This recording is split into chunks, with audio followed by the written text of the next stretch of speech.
Well, good morning, everyone. We are exploring the rich and complicated history of Christianity and studying the Bible in context. We identify bad theology and misconceptions about God, the Bible, about hell, and following Jesus' teachings. If you find this video helpful, please let us know in the comments section below. We love hearing your thoughts and your experiences. All right, so we're trying to put the book of Genesis back into context. And we have been going through, we're all the way up to chapter 9 at this point. Woo, we're actually moving at a good pace. So let's take a look at today's questions. What does Noah's nakedness symbolize? What exactly did Ham do wrong? Why did Noah curse Canaan and not Ham? Why did Noah get drunk? And what Shem and Japheth did teaches us. So lots of questions about Genesis chapter 9.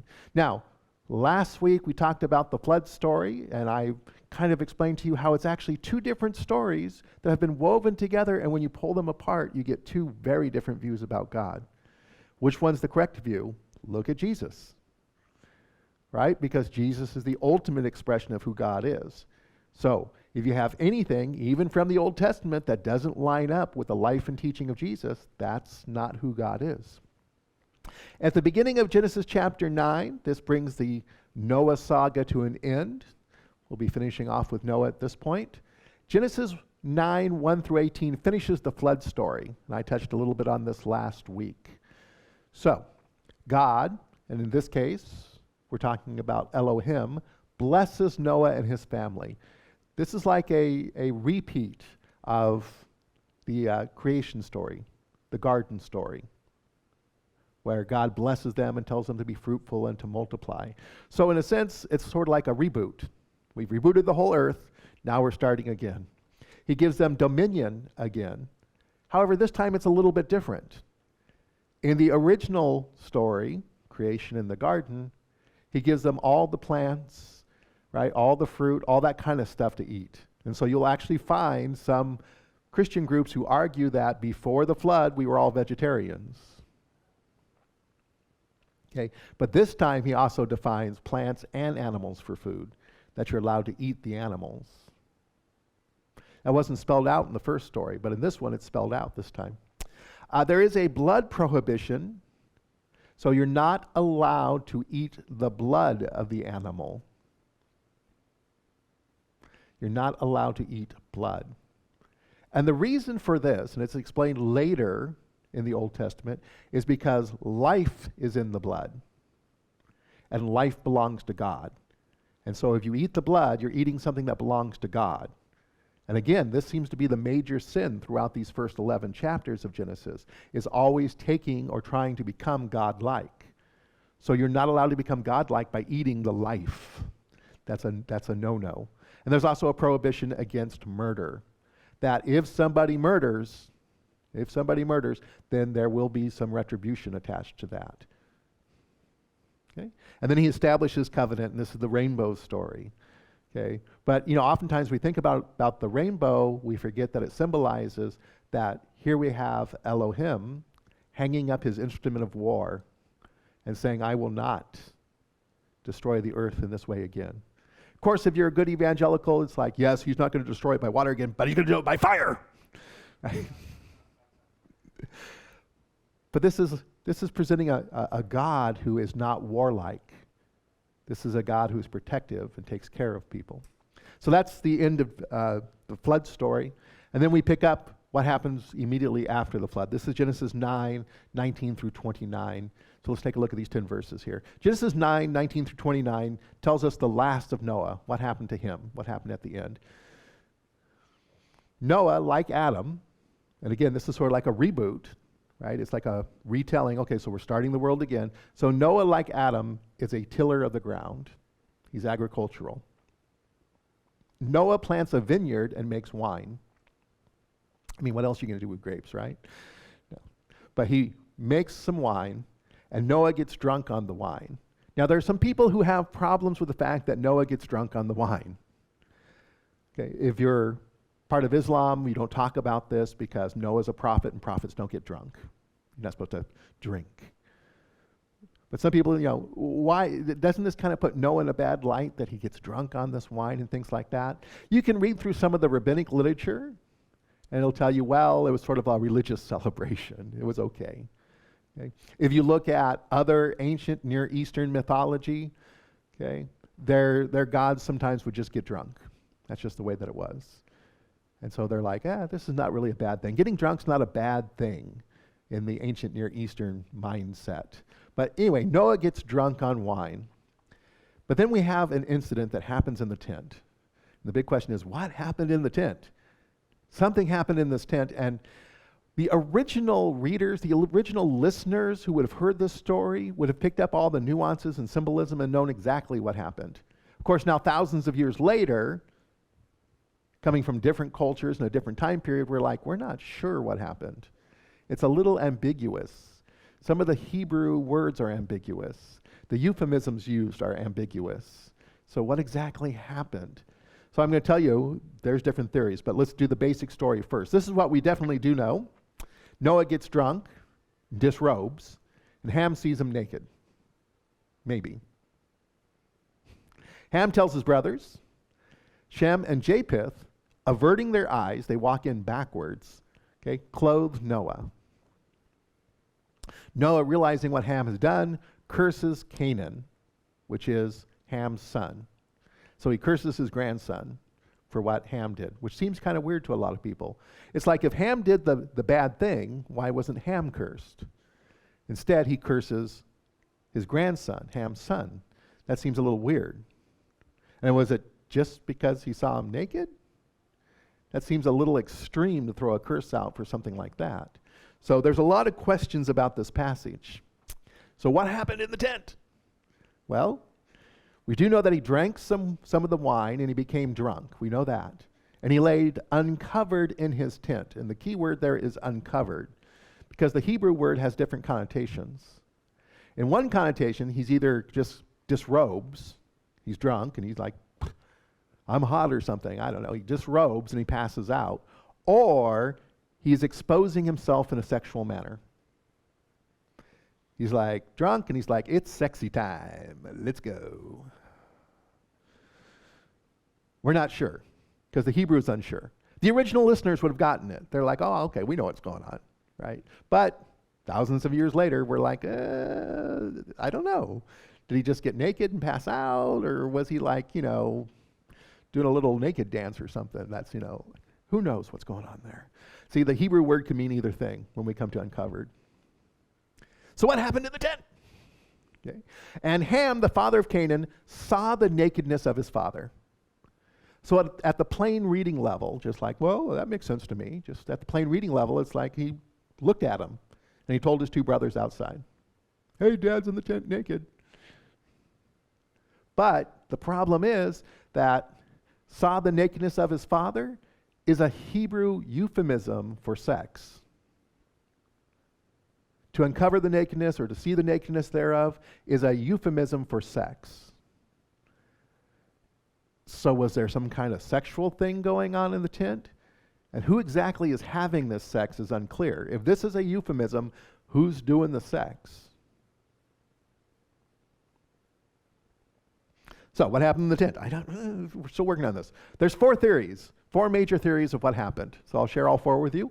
I'll give the reasons people believe these things. I'll give you which one I think is most likely and most reasonable. All right, theory number one, it was just mere voyeurism. He's a peeper, he's a creeper. He's in the tent going, ooh, look, Dad's in there. Okay, right? Okay. Ham saw his father naked and told on him, hey, brothers, come here. Look what Dad's doing. Okay, which, if you consider in a culture that's based upon honor and shame, he would have shamed his father. He would have shamed his father in front of his brothers, made him look bad. You don't do that in a culture of honor and shame. And that's why his father got so upset. But this doesn't seem to be the best interpretation. It's reading at the plainest level, okay? There's no euphemism involved here. But more than that, there are no prohibitions for a son seeing a father naked in ancient Near East culture. In fact, a lot of times it would have been common. You were living together in the same tents. Okay, There's no rule or anything that says that this is a shameful act for a son to see his father naked. And if you are a follower of Dr. James Dobson, formerly of Focus on the Family, who's written all these books, I always thought it was kind of funny. He's like, the way to prevent your son from becoming a homosexual is you need to shower with him, fathers. He encourages fathers to shower with them. Somehow it magically will prevent them from being gay. But anyway, it just doesn't make any sense because there's no prohibition against it. There's just no prohibition against this whatsoever. And the punishment doesn't seem to equal the crime. If it's just a mere peeping crime, why are we cursing the grandson who didn't do it? And why are we cursing them to become servants of all times? It just doesn't seem to make any sense. We've seen in previous things where the crime fits, the punishment fits the crime. But in this one, it doesn't quite seem to do that. So what happened in the tent? Well, theory number 2, Ham castrated his father.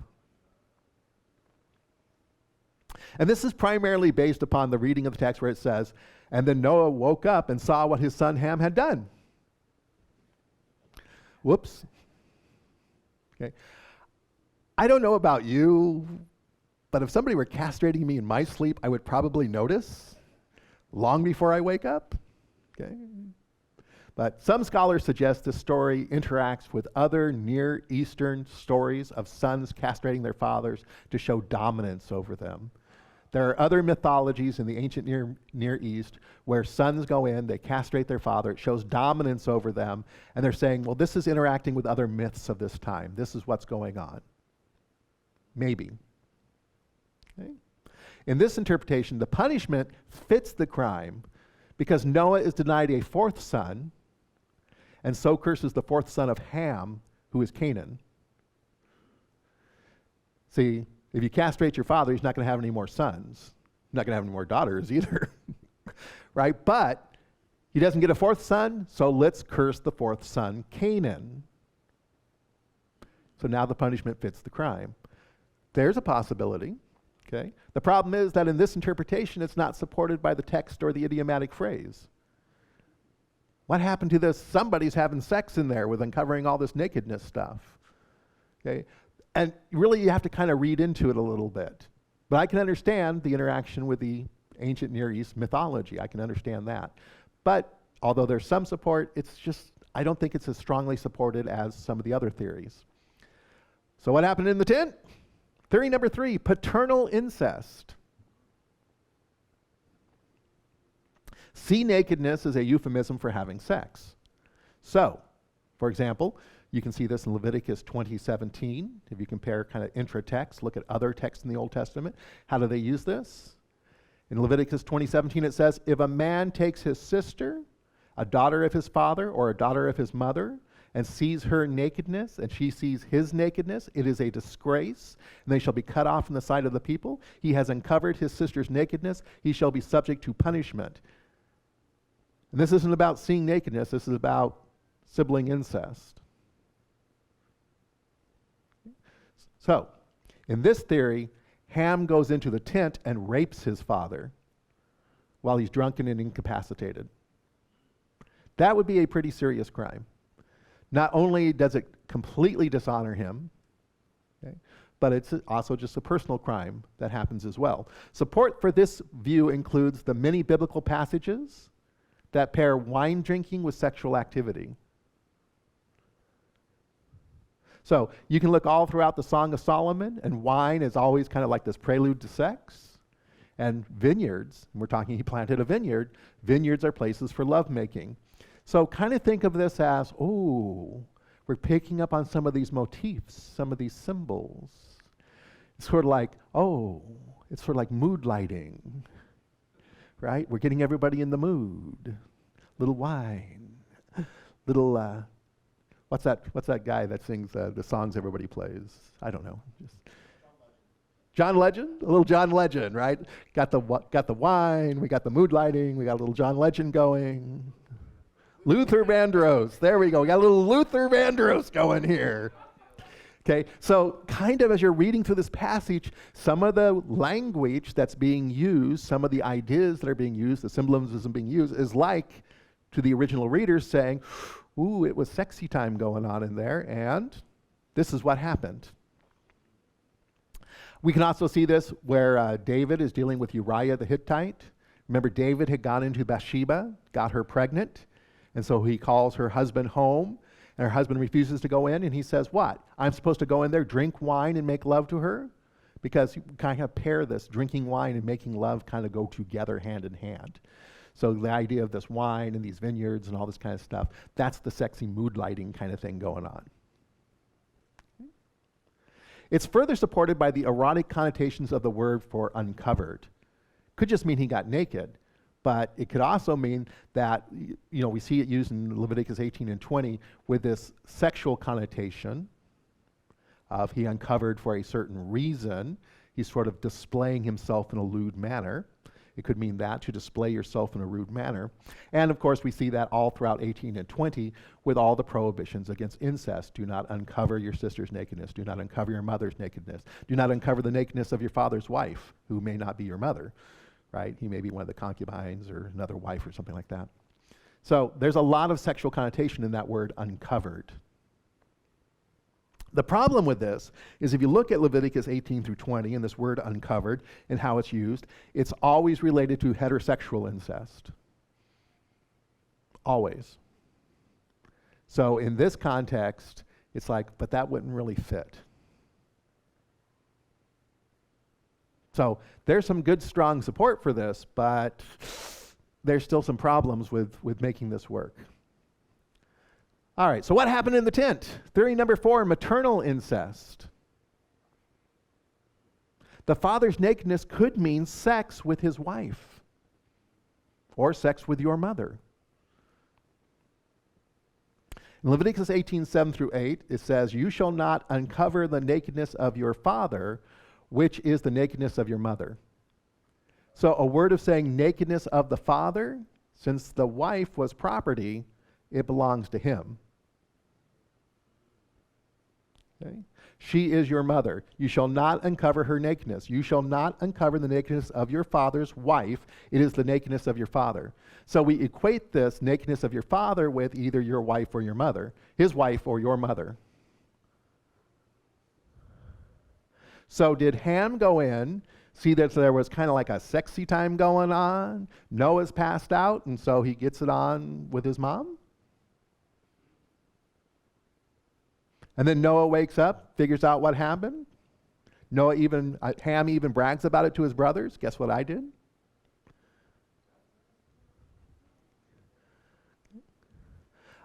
Other biblical texts equate the nakedness of the father as a wife or a mother.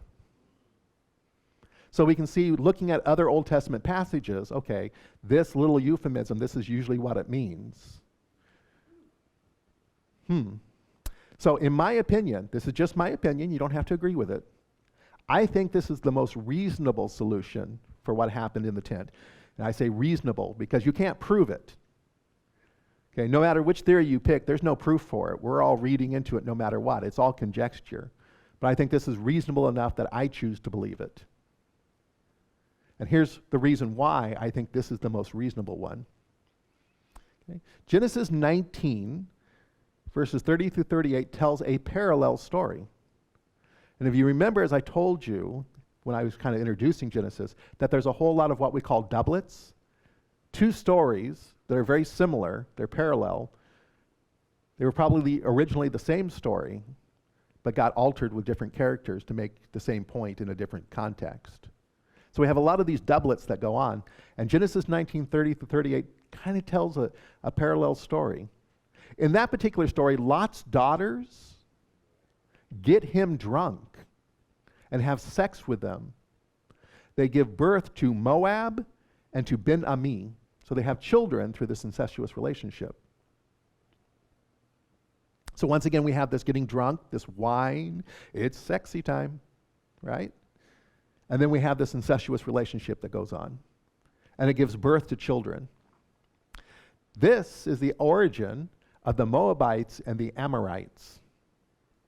So Moab all his descendants become the Moabites. And then Ben-Ami all of his descendants become the Amorites. And if you remember something about these two groups, right? Oh, so let me talk about them in a second. If Ham had sex with his mother, think about this. If Ham had sex with his mother, if that's what's going on in the story, it could explain the origin of Canaan, that Canaan was the child of Ham and his mother, that he was a product of incest. You know, it talks about Ham having 4 children, but we don't know necessarily that he had 4 before this incident. And that Noah finds out what had been done when he realizes his wife is pregnant. And so therefore he curses that child. This is why he curses Canaan instead of cursing Ham. Okay? He is cursed because he's the product of an illicit sexual relationship. The Canaanites, by the way, are the people the Israelites must remove from the promised land. So this gives a reason for, well, Canaan is cursed. This is why we need to get rid of all of them. This is why we have a right to their land, because Noah has cursed them, and they're supposed to be our servants. So we can come in, and we can take their cities, we can take all their stuff, we can live in the land, and they can serve us, because they're cursed, because they come from this incestuous relationship. The Moabites and the Amorites, by the way, are descendants from products of incest, and they are 2 hated enemies of Israel. It's forbidden for an Israelite to marry a Moabite.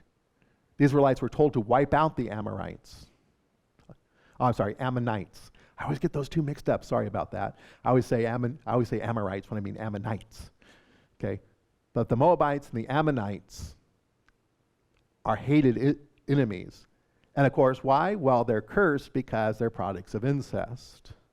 What a great way to label your enemy, huh? We don't like them, we don't like them, we don't like them. Well, Grandpa, how come we don't like them? Can you tell me why, Grandpa, we don't like them? Yes, let me tell you the story of what happened with Ham and his father in the tent. You know, let me tell you the story of what happened with Lot and his daughters in the cave. See, it's a great way to explain why these people are cursed or why you're allowed to exterminate them. Ham had 4 sons listed: Cush, Mitzrahim, which by the way is translated out as Egypt, Put, and Canaan. Now, who he had Canaan with, we don't know. It's possible that he had Canaan with his mother. Okay? Ham's descendants produced the Philistines and many other enemies of Israel. As I'll point out next week, when I talk about chapter 10 briefly, if you look at the descendants of Ham, one of them is Nimrod, who's associated with the Egyptians, the Assyrians, and the Babylonians, all enemies of Israel. So you can see, as you go through Ham's descendants, you get the Canaanites, you get a lot of different groups that Israel hated. So this would explain why Israelites hates this particular line of people, all these various nations and language groups. The prohibition against incest in Leviticus 18 starts by telling the Israelites not to be like the Canaanites. They're incestuous. Don't be like the Canaanites. This is the kind of stuff they do. See, the idea is like, oh, Canaan was born in incest, and that's all they all do over there, right? All the Canaanites are like that. They all do that. Sounds like a little stereotyping to me, but there you have it. Now, if maternal incest is the incident in the story, then this story functions to explain why the people living in the promised land are cursed and should be removed and replaced by the Israelites. It gives the justification for this. The illicit sexual act, if this is what happened, if it's an act of incest, also becomes a frame for the Noah story. Because the Noah story starts at the beginning with illicit sex between the sons of God and the daughters of men. And so it also ends with an illicit act as well. It ends with this incestuous act. And so it becomes a frame for the whole story, kind of balances the story out. In my opinion, based on the intertextual reading of Scripture, looking at Leviticus, looking at other passages in Genesis, looking at other passages in the Old Testament, right, the intertextual reading of Scripture, this is what the story is trying to communicate. I'm seeing sort of the hints and stuff like that. Oh, it's wine, and there's a vineyard. Uncovering the nakedness of his father. Okay, he uncovered himself. Okay, what it appears to be, if I'm reading this correctly in the context of the kind of this intertextual reading is, it was sexy time for Noah because he was drunk, and he may have gotten it on with his wife a little bit till he passed out, and then Ham came in and finished the job. Canaan then is born, and Noah curses Canaan. I think that's what they're trying to communicate. But I think the most important part is that the function of the story is it explains why the Canaanites are a cursed people. So at the very end, we get the end of Noah. After the flood, Noah lived 350 years. All the days of Noah were 950 years, and he died. Do I think he actually lived that long? No. I think these are symbolic numbers as well. I mean, didn't we get at the beginning of the chapter, God said that I'm going to limit their lives to 120 years? Which is also symbolic. So again, with these ages, as I pointed out before, when we talked about ages and numbers in the Old Testament, these are all symbolic numbers. But that ends off the story of Noah. What follows in chapter 10 is a list of nations, language groups, people groups, that all come from Ham, Shem, and Japheth. So we'll talk briefly about that. I promise. I know last time I promised that we'd talk briefly about a genealogy. I ended up doing a whole sermon on it. But I promise, I will. Some of the stuff that you find in the next genealogy is so esoteric, I'm just like, it'd be like, okay, right? I don't want to get into that. So we're just going to touch very briefly on chapter 10, and we'll move on to chapter 11, which is the Tower of Babel story. Oh, I put this up here. You can buy this book at the Ark Encounter in Kentucky. Who's been there? Anybody? Ark Encounter in Kentucky? Ben's been there? Okay, right. You can buy this book. Okay, it's a little fan fiction here. In this story of Noah, Noah is captured by giants and put into a gladiatorial stadium kind of setting where he has to fight a dinosaur.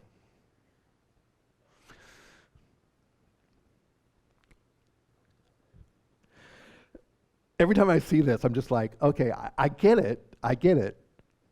Okay. Even the ancient Israelites wrote more stories about Noah than we have in the Bible. You can find more stories about Noah. There's a whole, I think it's Jubilees, or I can't remember which one it is, where Noah and his son Lamech have this, Lamech and Noah have this big conversation. Noah is the son of Lamech, where they have this huge conversation and they talk about, there's lots of stories about Noah. Some of them we included in the Bible, some we did not. Okay? Because the stories that we did include were making the point that we wanted to make. We're trying to teach a certain truth. Okay? I have no idea what this is trying to teach. I have no idea what Noah fighting dinosaurs could possibly teach other than really, really bad science. I'm just like, I think what really gets me is somebody got paid to write this. I think what really gets me too is somebody bought this. Some mom with her kids or some dad with his kids are there at the Ark Encounter in the little gift shop at the inn. And it's like, oh, look, Johnny, Noah fighting dinosaurs. Why don't you read that? Yeah, that's a good book for you. And that passes for Christian education. Anyway, enough about that. Sorry, I just had to go off on a rant about that. Since we were at Noah and we're finishing up the Noah story, I just got to talk about that. I have a lot of problems with the Ark Encounter. I think I showed a picture before of the Ark Encounter while it was being built.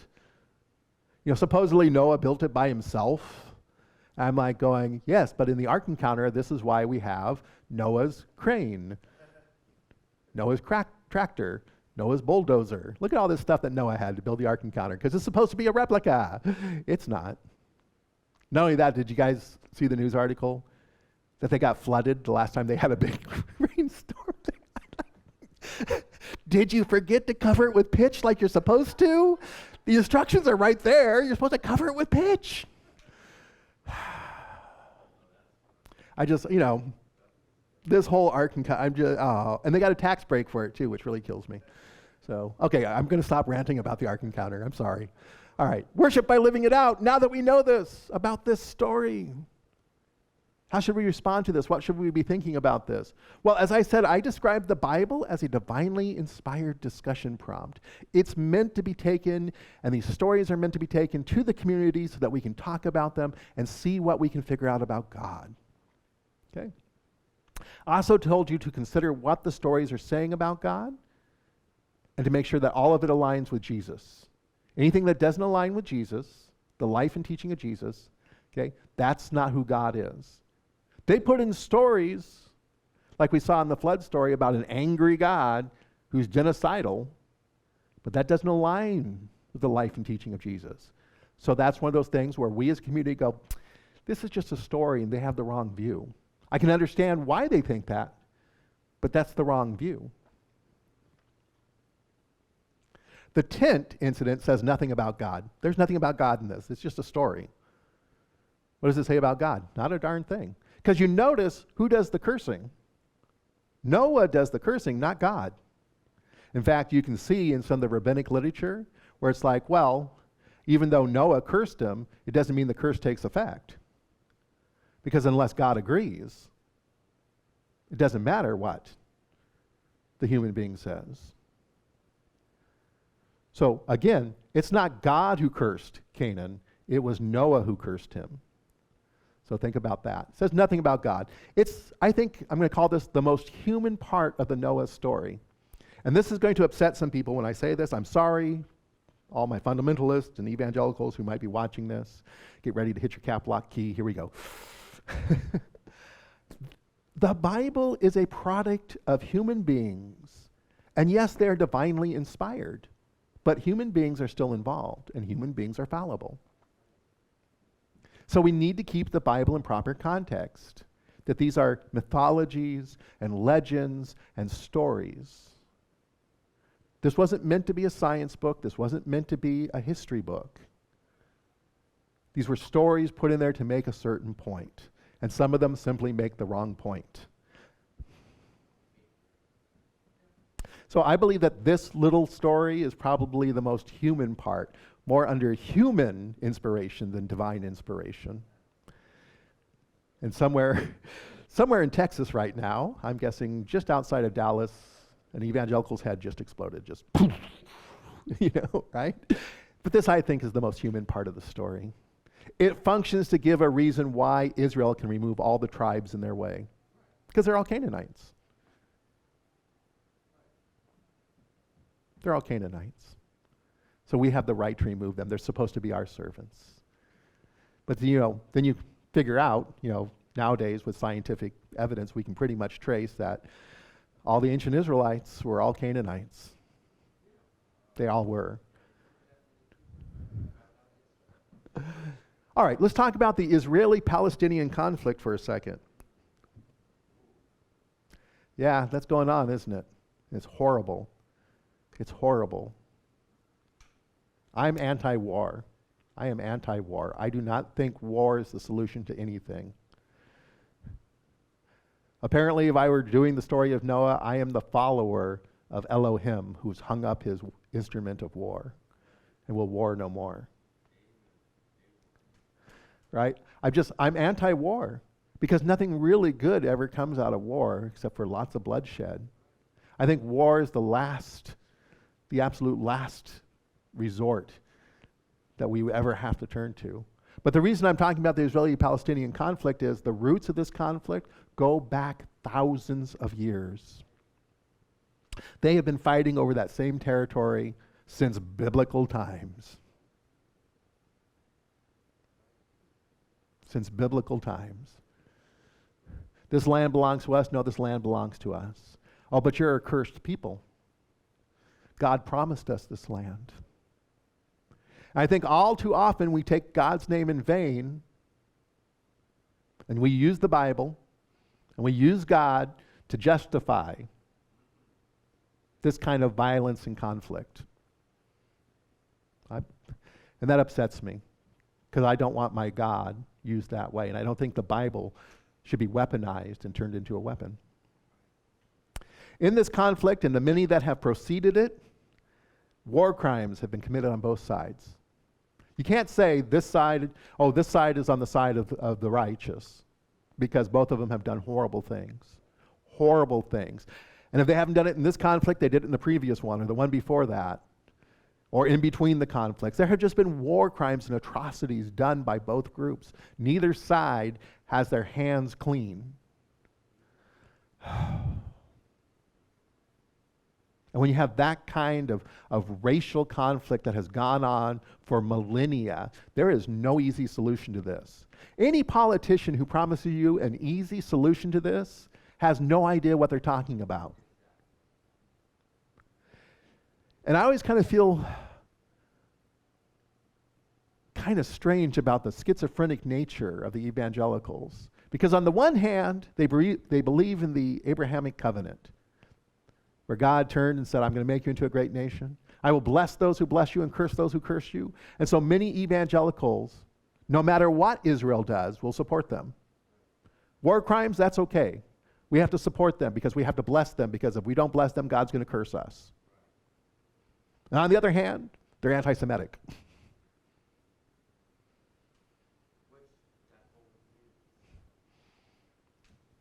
I'm like, I don't get it. So, where do I stand on the Israel-Palestinian conflict? I think it's an atrocity. I think ultimately, and this is just my opinion, I think ultimately we're going to have the entire UN step in and create a demilitarized zone there.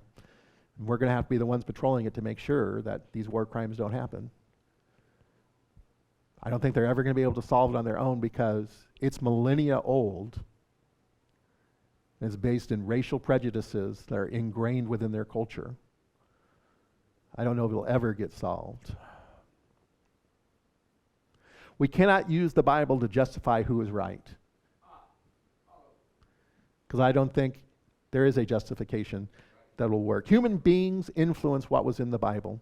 I think this particular passage of the Noah story is the most human of them all. Different groups at different times wrote in justifications for their actions and attitudes. That is why you will find two reasons for the Sabbath. You'll find one reason that says, oh, we practice the Sabbath because God rested during creation. And then later on you'll find, oh, well, we practice the Sabbath because we were slaves in Egypt and worked 7 days. And this is to remind us that God has freed us. Different groups at different times write in different justifications. And we need to be able to identify those, be honest about those, and say, this is their explanation at that particular time. Which one's correct? Well, they're both correct in one sense, according to the stories. As Christians, we follow the life and teachings of Jesus, right? We follow Jesus the Christ. We're supposed to be Christians. We're supposed to be Christ-like. Jesus taught peace. He taught love of neighbor and love of enemy. So anybody who uses the Bible to justify war and violence, they're not following Jesus. If you go back to one of my old sermons, I said they're following his evil twin, Jebus.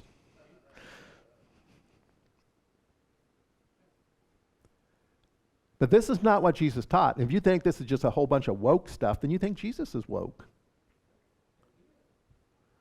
If you think this is too lovey-dovey, namby-pamby, this is not real manly Christianity, then you think Jesus is lovey-dovey, namby-pamby, and not a man. Because this is what Jesus taught. This is who we're supposed to follow. This is why we have to look at everything that appears in the Bible and align it with Jesus. If it doesn't align with him, then that was more human-inspired than God-inspired. We can't justify war based on Old Testament passages because it doesn't align with Jesus. I hope one day, I think it's kind of funny, it's like that's all you ever talk about, Jesus, Jesus, Jesus, you know? I'm a Christian, that's what I'm supposed to talk about. Old Testament's great, you can learn some great stuff from the Old Testament, but there's a lot of stuff in there that's kind of sketchy. kind of a New Testament guy, kind of a red letter kind of guy. You know? Christians are called to love all of humanity. This is what we're called to be as Christians. We are to love all of humanity. At least that's what they told me in Sunday school. I remember it in Sunday school, right? Jesus loves the little children, red and yellow, black and white, all are precious in his sight. That's what you taught me to sing as a child. Why aren't you having me live that out now? Somehow as an adult I get to be prejudiced? When you told me in Sunday school I had to love all the children of the world. We're called to love all of humanity. We're called to be healers, not destroyers. Jesus sent out his disciples to heal. When he walked this earth, he healed people. And we're called to be healers. We're called to be reconcilers. We're not called to be destructive, violent individuals, imposing our viewpoints on other people. You will convert to my religion or we will send you off to a death camp. That's not what we're supposed to be doing. And yet I hear it preached by the hate preachers who wear that label Christianity, and it offends me. It offends me. Love all humanity. Be healers. Be reconcilers. That's what Jesus taught us. If you're going to follow him, that's what we need to be doing. Beware of Christians who call for violence in their manufactured culture war.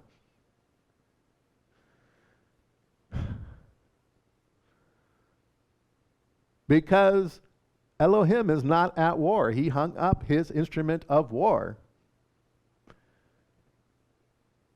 God has chosen to win the world through love, to draw people to him, not to impose himself on others, but to draw people to him through the truth, through the wisdom that he offers, through the better life that he offers, through the blessings that he offers. He draws people to him. So when you talk about a culture war, there is no war, it's made up. We as Christians walk amongst a culture, and you can call it twisted and perverted if you want, but it doesn't make us dirty, it doesn't make us unclean. We bring the light to the darkness. We're not at war. We're simply walking the streets, bringing the light to the darkness so that people can finally see.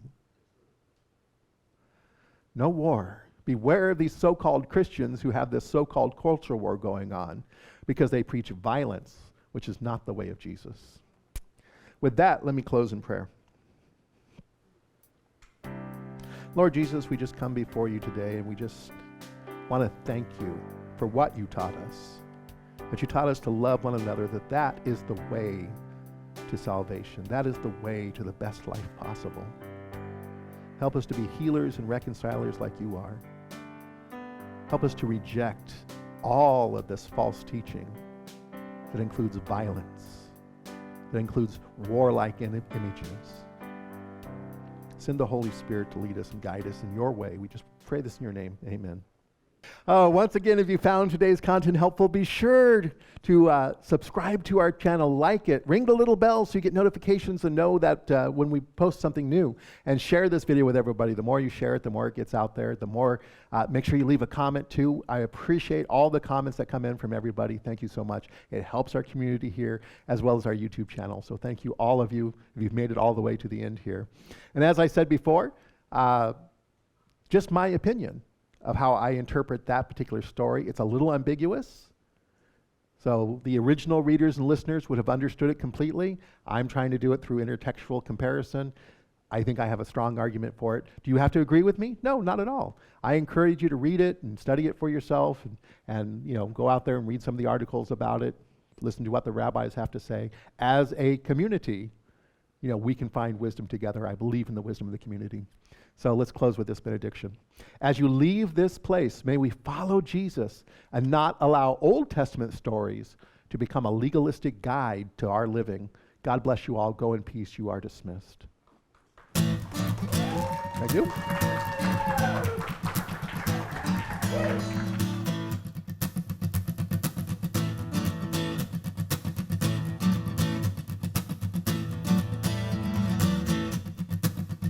We are one in Christ, we are one in God, we We are one in unity. We are one in truth. We are one in faith.